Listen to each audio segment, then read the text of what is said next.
오늘 마태복음 20장에는 네 가지 내용이 나옵니다.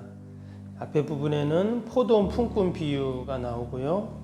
두 번째는 예수님이 순환받는 그런 예고에 대한 말씀 나오고, 그 다음에 20절부터는 섬김에 대한 교훈이 나오죠.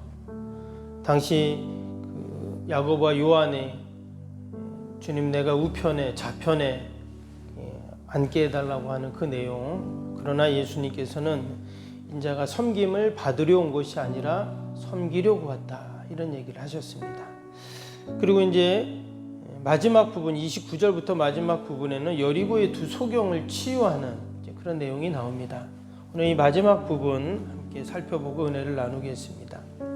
오늘 29절을 다시 한번 보시면 29절에 그들이 여리고에서 떠나갈 때 큰 무리가 예수를 따르더라 그랬습니다.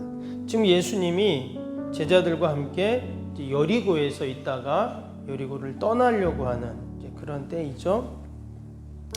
여리고를 떠나서 뒤에 21장에 보면 예수님이 예루살렘에 갑니다. 그러니까 예루살렘에 들어가시면서 예수님의 그 마지막 고난주간 일주일이 있죠. 그것이 이제 시작이 되는 거거든요.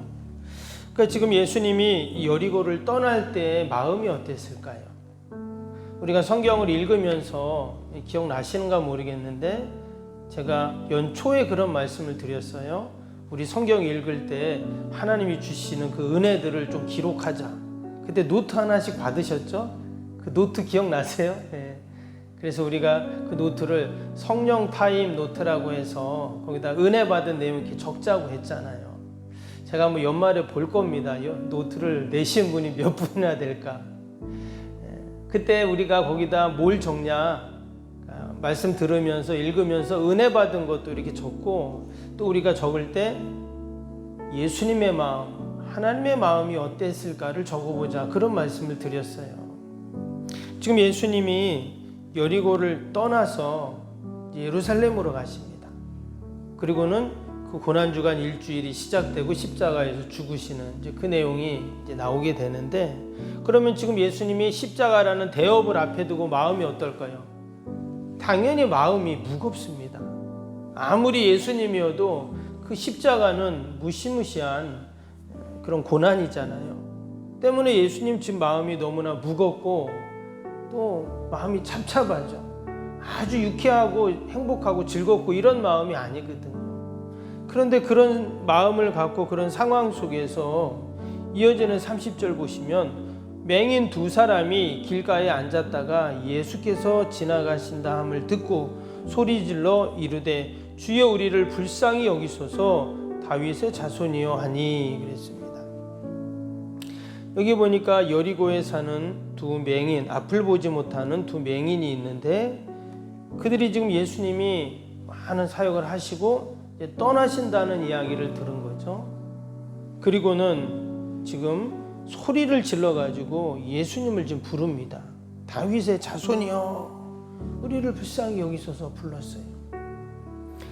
근데 보니까 이어서 뭐라고 합니까? 무리가 꾸짖어 잠잠하라, 이런 말을 하는 거예요. 사람들이 아마 이 무리들은 아마 예수님의 제자들도 있고 또 근처에 있던 예수님을 따라다니던 많은 사람들이 있었겠죠. 그들을 꾸짖었다는 거예요. 왜 시끄럽게 하느냐? 맹인 입장에서 보면 자기들을 도와줄 분 또는 눈을 뜨게 할 분, 이런 분은 예수님이신데 그 예수님을 부르는데 지금 조용히 하라고 이렇게 하는 거예요. 당시 사람들이 이렇게 했던 이유가 뭐였을까요? 당시의 모든 질병은 죄와 관련되었다, 이렇게 사람들은 생각을 했습니다. 때문에 당신들이 이렇게 소리를 지르고 이렇게 하는 것이 맞지 않다는 거예요. 왜? 당신들은 당신들의 죄에 대한 상당한 보응을 받고 있는 건데 왜 그러냐는 거죠. 그리고 대부분의 당시의 맹인들은 동냥을 했습니다. 앞이 보이지 않으니 할 수 있는 게 아무것도 없잖아요. 그렇기 때문에 지금 예수님을 부른 것은 그들이 혹이라도 예수님께 동냥을 하려고 하는 그런 행위로 지금 생각을 한 것이죠. 근데 이어서 그들이 또 예수님을 또 부릅니다. 다윗의 자손이여 우리를 불쌍히 여기소서. 그때 예수님이 어떻게 하십니까? 예수님이 그 부르짖음을 들으시죠. 그리고는 가던 길을 멈추시고 너희에게 무엇하여 주기를 원하느냐 이렇게 물으십니다. 우리가 이 말씀을 통해서 알 수 있는 것은 예수님은 우리가 부르짖을 때 십자가라는 엄청난 대업을 앞에 두시고 지금 그 사명을 감당하시기로 가는 길을 지금 멈추셨다 이렇게 지금 32절에 나옵니다. 예수님은 가던 길을 멈추시면서까지 우리의 부르짖음을 들으시고 여러분 응답하시는 그런 하나님이신 줄로 믿습니다. 우리도 어떤 일, 아주 급한 일, 중요한 일 이런 거 막 생각하고 갈 때 여러분 누가 불러봐요. 그러면 뭐 들리지도 않잖아요. 그런데 예수님은 그 십자가를 앞에 두시고도 이 두 맹인 아마 여리고에서도 많은 사역을 하셨을 겁니다.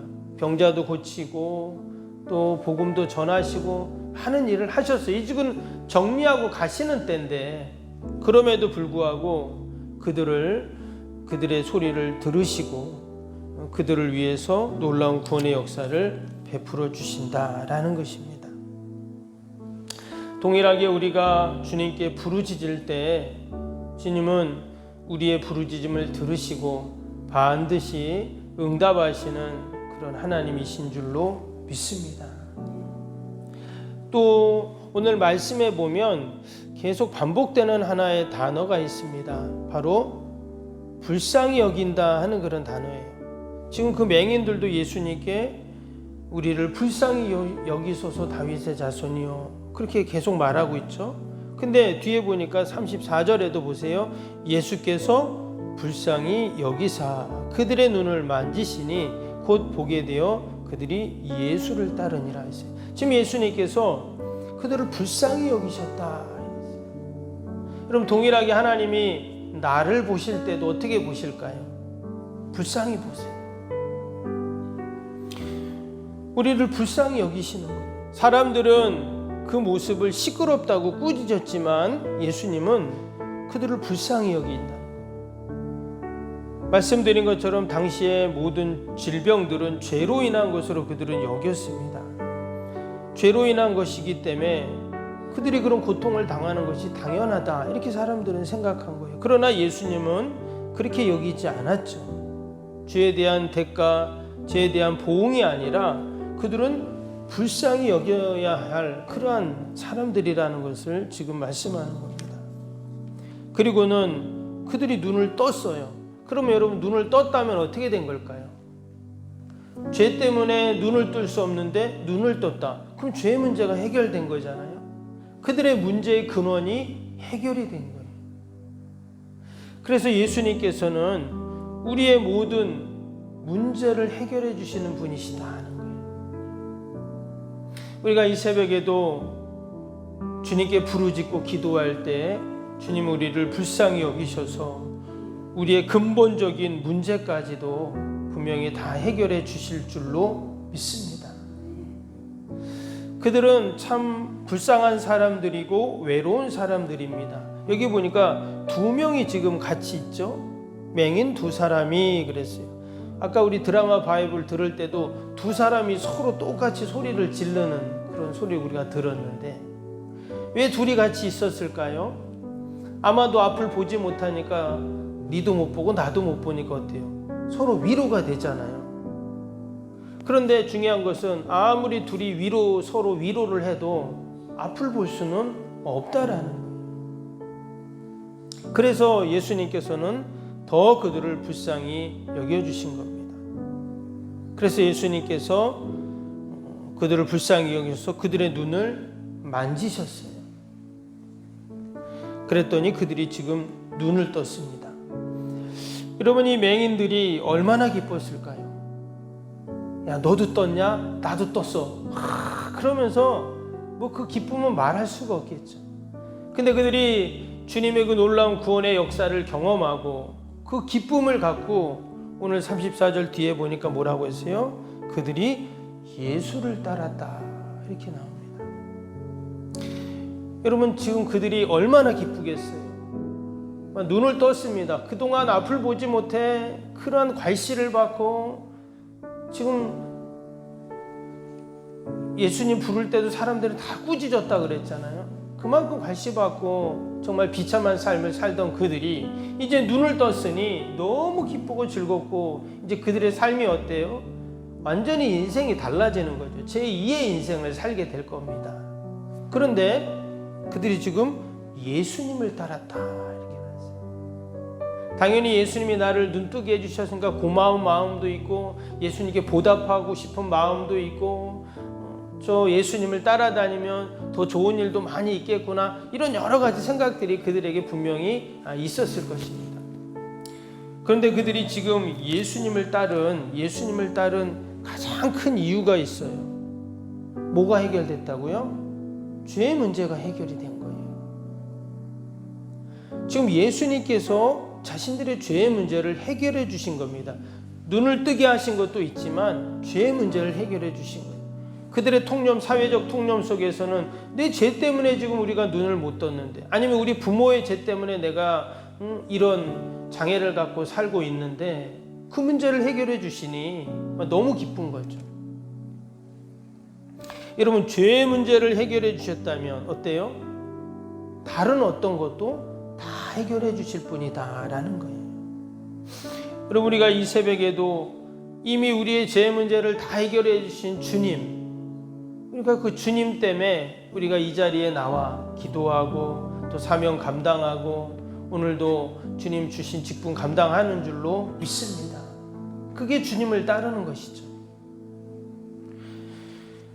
우리가 주님 앞에 부르짖고 우리도 믿음으로 나아갈 때 하나님 반드시 해결해 주시고 눈을 뜨게 하시고 또 우리의 문제의 근원까지도 다 해결해 주실 줄로 믿습니다. 우리가 오늘도 그러한 믿음을 갖고 함께 기도하시고 오늘 하루도 하나님 영광 돌리는 저와 여러분이 되시기를 주님의 이름으로 축복합니다. 우리 오늘 토요일 기도 마무리 기도 한번 하겠습니다. 91번부터 100번까지인데요. 토요일은 새벽에 안 모이니까 토요일 기도 한번 하겠습니다. 91번부터 100번까지. 담임 목사님과 건축위원장, 건축위원들에게 성령으로 기름 부어 주셔서 건축을 잘 감당하게 하옵소서. 아멘. 성전 건축에 참여하는 모든 분들에게 하늘의 지혜와 명철을 부어 주셔서 한치의 실수도 없이 건축되게 하옵소서. 아멘. 지역 주민들이 참 기쁨과 안식을 경험할 수 있는 행복의 충전소가 되게 하옵소서. 아멘. 약정한 모든 성도들을 축복하사 약정한 헌신을 넉넉히 감당하게 하옵소서. 아멘. 새 성전이 우리의 실력심이 아닌 하나님의 은혜 위에 세워지게 하옵소서. 아멘. 온 성도들이 교회에 대한 사랑과 긍지로 하나 되어 소명을 이루게 하옵소서. 아멘. 석병교회가 갑절을 부흥하게 하시고 새 성전 시대를 힘있게 펼쳐가게 하옵소서. 아멘. 새 성전 건축의 기간 동안 예배의 영광과 성령의 기름 부음이 강력하게 나타나게 하옵소서. 아멘. 새 성전 건축을 통해 포항과 이 나라와 민족 열방을 잘 섬기게 하옵소서. 아멘. 건축의 시작과 마무리를 하나님의 손에 올려드리오니 하나님께서만 영광을 받아 주옵소서. 아멘. 예수님의 이름으로 기도합니다. 아멘. 사랑과 은혜가 충만하신 하나님 아버지, 오늘 성경에 나오는 이 맹인이 바로 우리의 모습인 줄로 믿습니다. 내 힘으로 해결할 수 없는 우리의 인생의 모든 문제들, 하나님 그 문제의 근원까지 다 해결해 주시는 분이신 줄로 믿습니다. 눈을 뜬 그 맹인들이 그 뒤로 예수님을 따랐다고 하는데 하나님, 우리도 늘 주님 따라가며 또 할아버지 주님 주신 사명 잘 감당하는 저희들이 되게 하여 주옵소서. 아버지, 오늘도 귀한 새벽 주님 전에 나와 기도합니다. 나라 민족과 교회와 이웃과 또 우리 사랑하는 자녀들 하나님 다 올려드리오니 하나님 도우시고 함께하여 주옵소서. 기도하는 제목들마다 하나님 다 응답되는 은혜가 있게 하여 주옵소서. 오늘도 거룩한 날 주님 전을 찾는 모든 발걸음들 복되게 하시고 예배마다 은혜와 기쁨이 충만케 하여 주시옵소서. 멀리 출따 있는 우리 성도들 자녀들 또 우리 연약한 어르신들 하나님 늘 돌봐주셔서 동일한 은혜와 복으로 함께하여 주옵소서. 하나님 오늘도 우리 교회 요양원 또 우리 가정 하나님 꼭 지켜주시고 얻은 명들 틈타지 않도록 늘 지키시고 보호하여 주옵소서. 기도에는 이런 종류가 날 수 없다 하셨사오니 오늘도 약속의 말씀 꼭 붙잡고 주님 부르짖을 때 우리를 불쌍히 여기시고 놀라운 구원의 응답으로 함께하여 주옵소서. 예수님의 이름으로 기도하옵나이다. 아멘. 하늘에 계신 우리 아버지, 아버지의 이름을 거룩하게 하시며 아버지의 나라가 오게 하시며 아버지의 뜻이 하늘에서와 같이 땅에서도 이루어지게 하소서. 오늘 우리에게 일용할 양식을 주시고 우리가 우리에게 잘못한 사람을 용서하여 준 것 같이 우리 죄를 용서하여 주시고 우리를 시험에 빠지지 않게 하시고 악에서 구하소서. 나라와 권능과 영광이 영원히 아버지의 것입니다. 아멘.